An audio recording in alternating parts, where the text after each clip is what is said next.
Yeah, But what the best does way, that feel like? yeah, it's rough, man. It's rough because you feel like you're leaving money on the table. And Right. the solution that I found. Welcome to Momentum So I'll start with an intro. David All Bain. right, so let's go.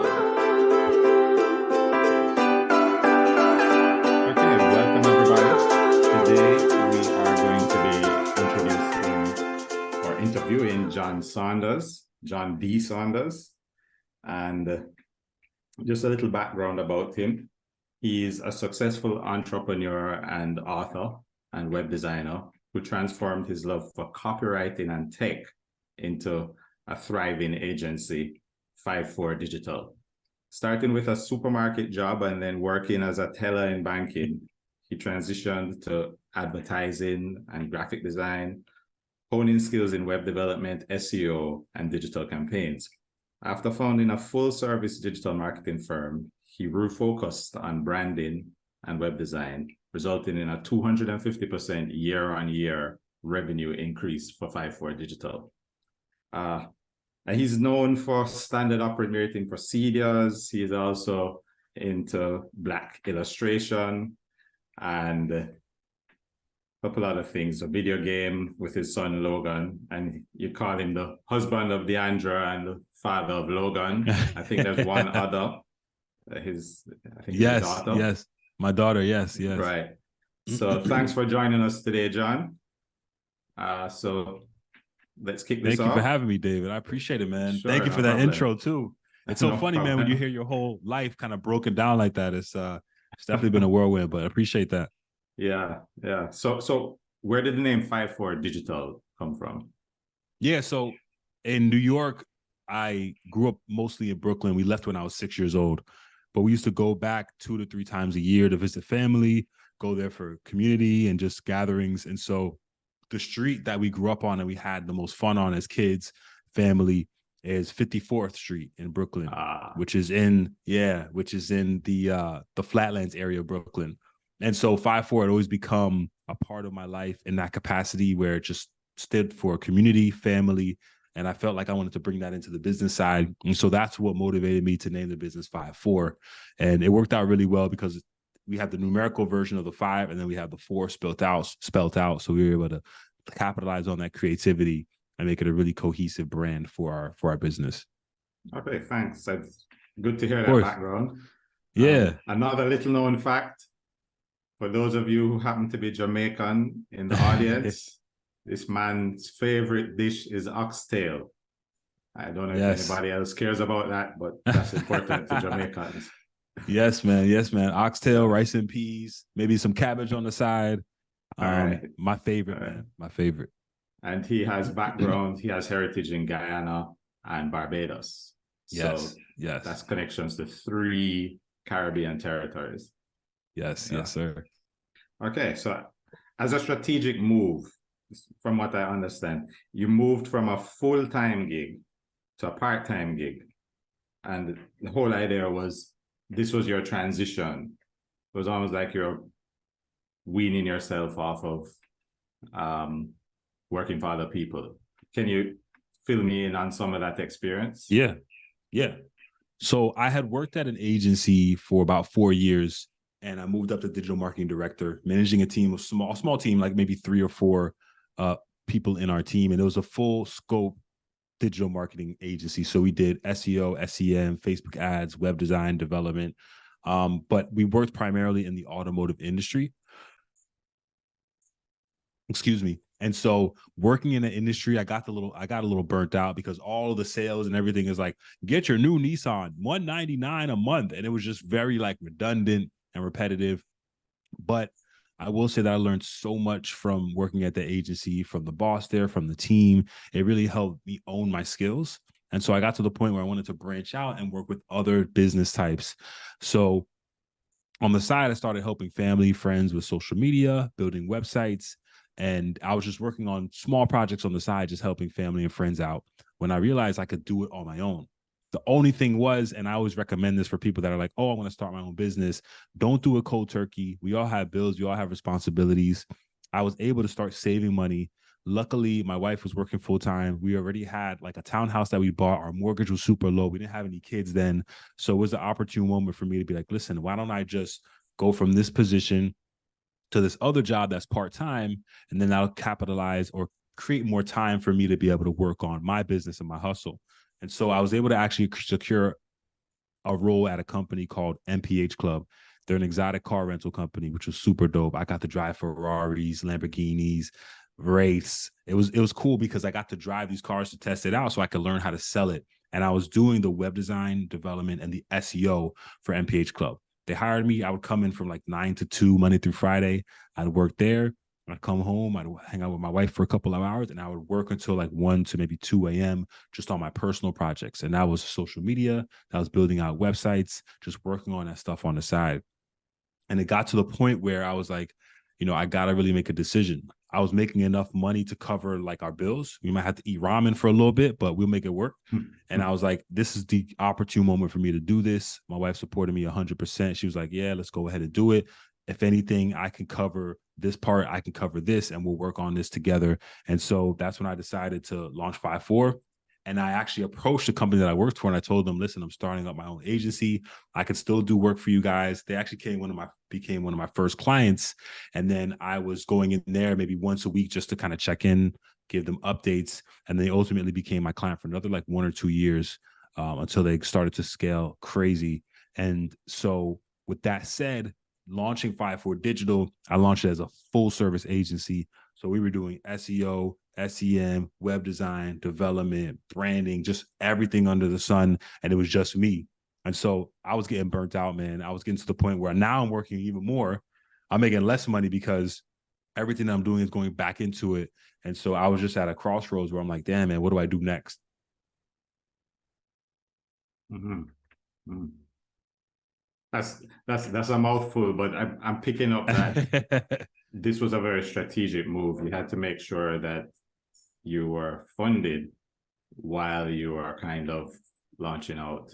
And some of that I hear is the partnership with your wife who helped to support during the time. And as we said before, strategically starting kind of part-time as things grew. And even transitioning your old employer into a customer, that's very very good. Yeah. No, thank you, David. And mainly because I was doing such a great job for them, they didn't want to hire someone else. They already knew my work ethic, and they could pay a little bit less than what they would pay me working full time. So it was a win-win for them. Right. The only thing is they like to be like over your shoulder, kind of seeing what's happening. So I would go in there once a week to help and provide them with feedback and updates on what was going on. In tandem, I'm working on building up my business and building up my clientele while I'm doing that. So while I'm doing this, now I'm trying to go to every event. My biggest thing that helped me was showing my work and then just providing as much value to the community as possible. I'll never forget another agency owner was like, man, you're giving away too much for free. You're telling people the blueprint. You're giving all this info away. Why do they even need you? But my thought process was, if I'm able to provide as much resources and information about what I do, so in the form of YouTube videos, in the form of tutorials, in the form of speaking engagements, which I was doing all for free. I wasn't making any money off of any of that. I felt like what I was doing was I was placing myself as a thought leader in the space. So when people wanted web design, they wanted SEO, they wanted SEM, they would think of me, and then they would collaborate. Because you and I both know 99% of people will see it. They'll see the step-by-step directions on how to do it, but they have their own business going on. They have their own lives. They don't have time to execute that. They'd rather hire someone that's a professional, that's an expert that can do it for them, that they know is a professional, that they've seen their work, because you're providing your work in the form of case studies, and now they're able to hire you and work with you. And that's what helped catapult the agency to what it is today, where we're leveraging all the skills and resources that we have, sharing that to the community, and the feedback is, I want to hire y'all. Makes a lot of sense.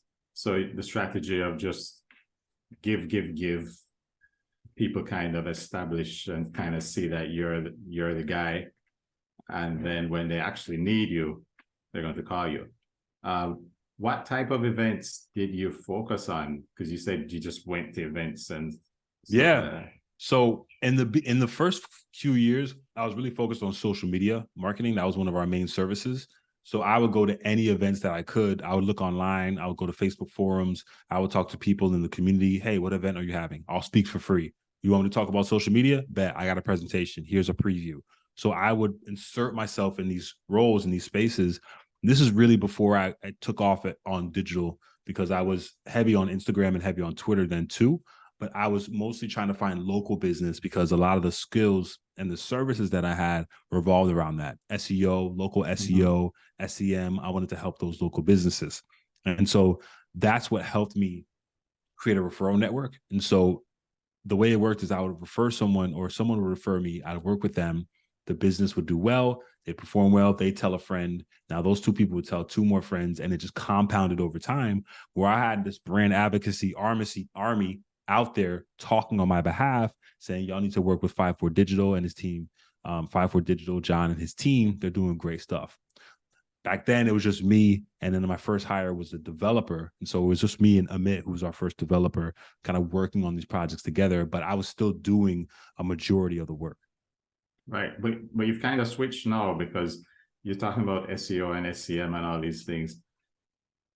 My understanding now is, the message I'm hearing now is startups, Black-owned businesses. Maybe it's changed since then. Is that still the focus?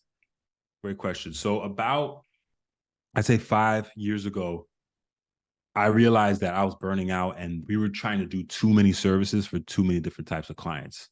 Because we were doing so many services, we couldn't really create the systems in place for each of these, because you might have one client that's like, oh, I need SEO. Oh, I need SEM. Oh, I need a web design. Oh, I need branding. It was just too many things were going on.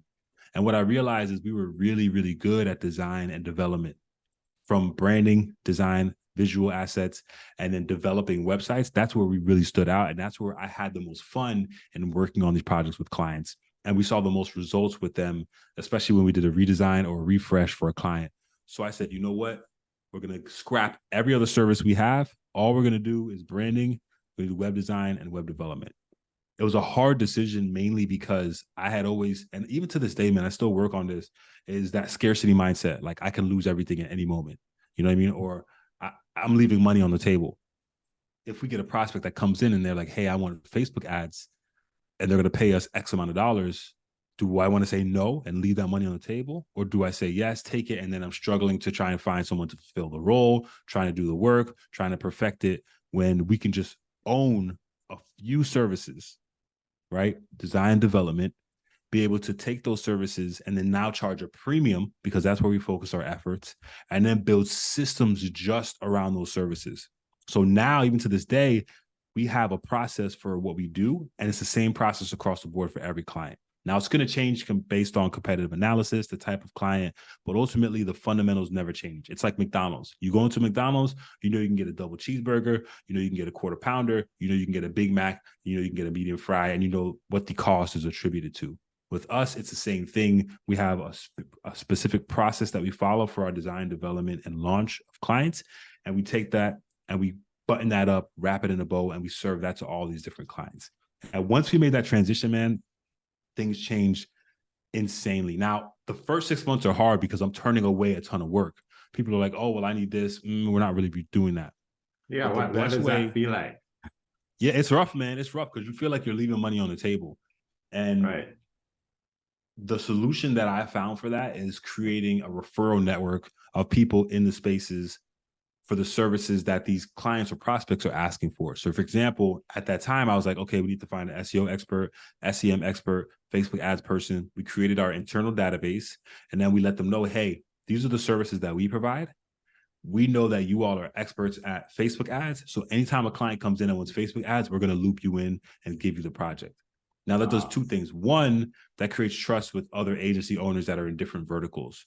Two, it makes it like, wow, they're referring me business on the ad side. I don't do web design. I'm going to refer the web design projects I get to them. And it works cyclical really, really well for other agency owners, especially in different verticals. And so it didn't feel as bad because you're leaving money on the table. Yeah. But that potential partnership could refer you business in the future. And so even if it doesn't, it's fine. You know what I mean? Mm-hmm. And for me, I tell people this all the time with agency owners, once you own in on those few services, Now you can charge a premium because you focus on that. So the fact that we do branding for startups and development for startups, they can go to another agency that's full service, or they can come to us who has a nuanced approach where we might have specific things that we offer that another agency might. Like, you get a pitch deck template, you get visual asset designs for when you're going to a fair or an event for your startup. So we do that, so then tie those and tether those services to that type of client, because now we're differentiating ourselves. And when you do that, you can charge a premium for your services. That's interesting. So at the end of the day, you actually are delivering more tailored stuff, like you said, the pitch deck. And the other thing is, you're building out a network. Every time you say no, you're passing out to somebody who's going to probably send you something in the future. Exactly. Yeah. Oh, one second. That's tricky to get to, like, in your mind, but I get it. Yeah. It's a hard, it's a difficult transition, especially at first, because man, even to this day, there's always times where you're like, oh, well, I'm leaving money on the table. And you never want to do that, because when you have that scarcity mindset, it's like, I don't know if this is going to come again. Right. And so I've been trying to work on thinking of from a perspective of abundance, and knowing that there's always going to be another client, there's always going to be another opportunity that I could follow. Because if I go and I take that project, now I'm going to be scrambling to place someone in that position. Now we're going to have to create new systems for this. It's like, it just throws a wrench in our operations. And so with us now, we can onboard a new client, our ops manager, our client manager, they know exactly what to do. They know exactly what to apply, and they know how to get the job done now. So I've been hearing systems. Yes. Standard operating procedures. I know you have a course. In fact, you've actually built on that, and you even have a bigger kind of masterclass for people who want to kind of get into the agency thing. Yes. Any new insights in the SOP front, like, that you picked up recently? And I mean, answer that, but I have another question after that. Yeah. One of the things that makes us stand out in this space is the fact that we've created systems around everything we do at the agency. From onboarding a client, we have email templates. From working with the client, we have templates for the process and quality assurance. And systems do a few things. One, it mitigates issues and mistakes, right? If I have a definitive checklist to go from, I'm not going to make the mistakes that I would if I was going from memory, right? So it mitigates mistakes. It provides accountability to team members and folks on the team on what their tasks are and what they need to work on. And the biggest insight I would say is just that SOPs are always changing and updating. Once you create it, it's like a living organism. It's always growing, adapting, changing. And so it's important to be able to go into those SOPs, review them, and then update them accordingly. Fair enough. But you're going into another thing now. This whole, what's it called? The Golden Cheetah. Did I get it right? No, the Golden Cheetah Game yes. Studio thing. Yeah. So is that a different set of standard operating procedures that you're kind of wrapping your head around now? Great. What's it Great like? observation. And then does scaling your web business affect SOPs? But Yeah. So to give some context. So my son, he's 6. Him and I launched our own creative studio called Glowing Cheetah Studios. And we're going to do comics, video games, books, all these cool things. The first thing that we're going to launch is Pigeon's Mission, which is a game. One thing I've realized with systems is overall, the architecture doesn't change, right? You have the creative process, you have production, post-production, quality assurance. So overall, the archetypes don't really change from project to project.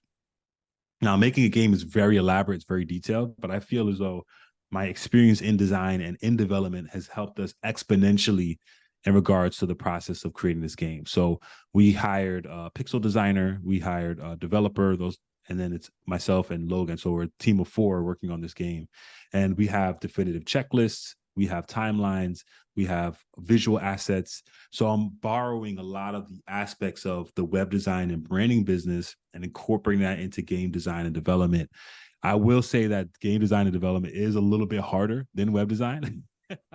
It's crazy, man. There's so much nuance and specifics when it comes to creating a game. Like, you create a character. The character needs to have a complete move set. They need to have sound effects for all their moves. They need to have their own intro music.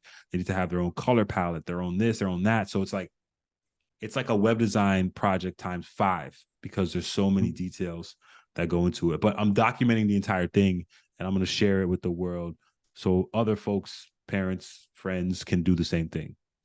Looking forward to that. That sounds Awesome. good. Awesome. Okay, so we are up on time already. I'm looking at the time. So I'm going to see if we can get through 5 questions really fast. Man, I'm here. Yeah, I'm good. All right, so let's say I'm getting started and want to have similar success to you with my agency. Give me advice that will save me 5 years. Oh, good question. So first thing I would do is focus on probably a few core services. So don't try to do everything. If you're a brand designer, maybe just do design, visual designs, and then start to introduce development as you grow and scale your efforts. But start with just a few core services. That's 1. 2, I would talk to friends, family, anyone in your circle that you could start to create case studies around. Now, if you're trying to create case studies and trying to create work that you can showcase to others, I wouldn't focus too much about the cost right now. I would either do it at a low cost or free for maybe an uncle or a friend or someone that needs their business revamped or design or development. If we're talking from like the branding, web design, development piece, I would start there because those case studies are going to help you. Now, the next steps I would say, or the third thing, is show your work. As you're working on the progress or the process of the project, show your sketches, show how you came up with ideas and concepts. Share that on Instagram in the form of video, or Twitter in the form of text, or YouTube in the form of videos. Here's how we started, or here's how we created a brand around my uncle's HVAC company, right? And walk through that process. I don't care if 3 people are looking. It doesn't matter, because what's going to happen is that is going to compound over time as more people see it. You can share that case study with potential prospects. It's going to really help you in that outset. And then I'd say the last thing is, don't be afraid of outreach.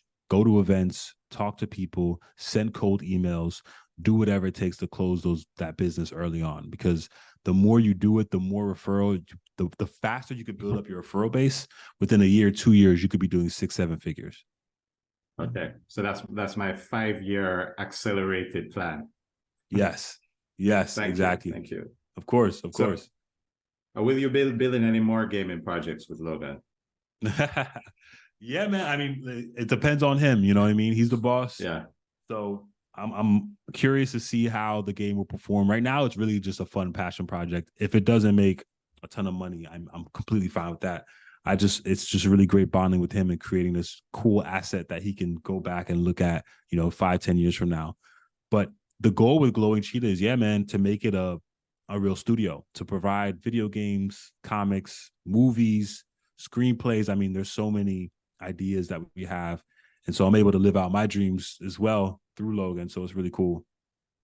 Okay. If you could master another discipline outside of design tech, what would it be?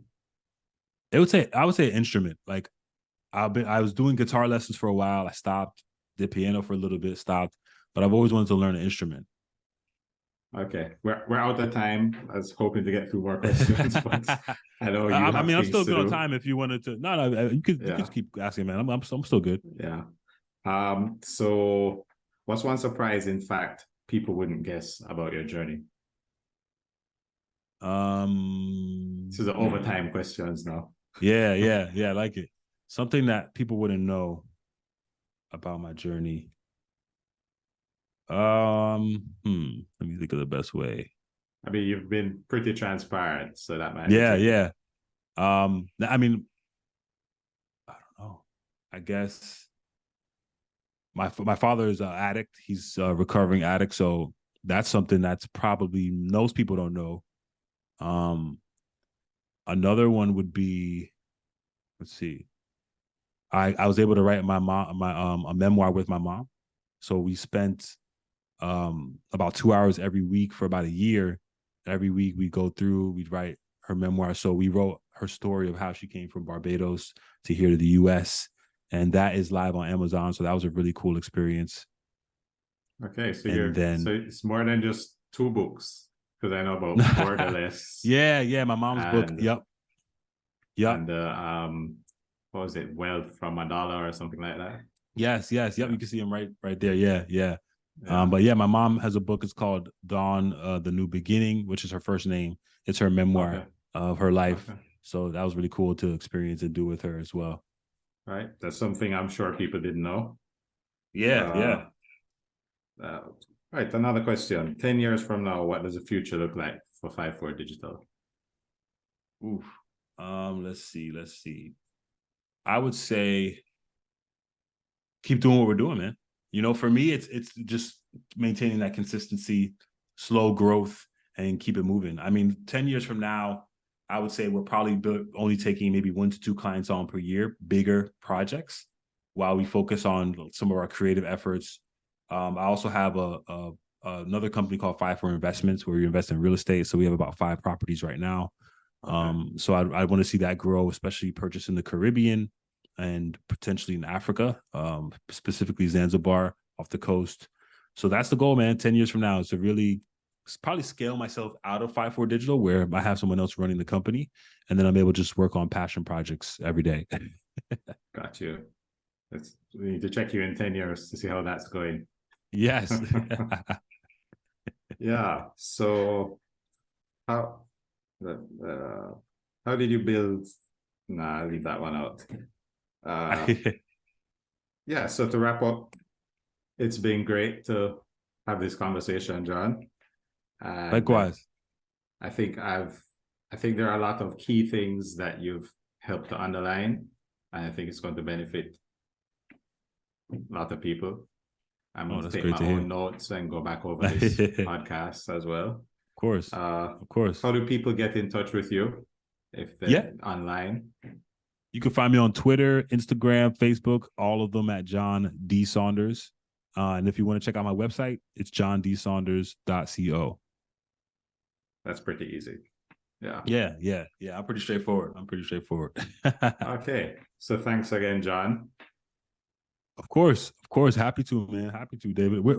How did you find me, by the way? How did you So I'm trying to remember. I think I probably came across you through one of these Webflow videos. And because I've been doing Webflow for a little while. I don't think I've blown up the way that you guys are doing, you know. But I'm learning. Yeah. Apart from that, I have come across some of your YouTube videos. Not really that much of an Instagram user, so. Got it. Yeah, I'm getting back. I just recorded like 6 videos for YouTube, so I'm gonna start releasing them. But I'm excited about that. I kind of fell off the last couple months on YouTube, but I'm gonna start posting some more consistent stuff.